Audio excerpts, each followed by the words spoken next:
With tax season almost done, two tax rates that you should know every single year once you file your taxes are called the marginal rate and the effective rate. Now, I'm going to break this down so you guys understand the difference between the two. But overall, I'm going to use an example of somebody who is filing married joint and is making $1 million a year. Their tax rate would be $282,963. Now, from a marginal rate perspective, that means they're above the 37% bracket of 751 a year. So every dollar from 751 to $1 million is going to be taxed at 37%.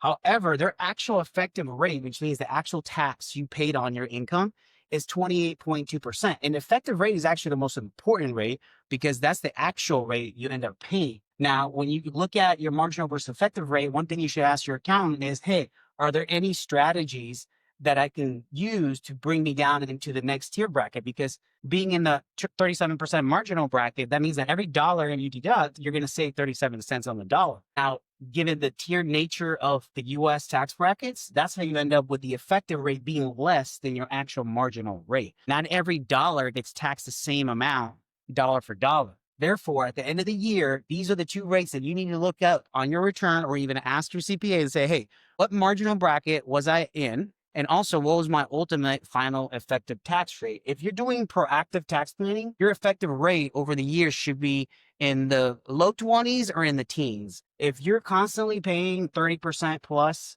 in taxes, it's going to be very hard for you to accumulate wealth over time. You better be killing it.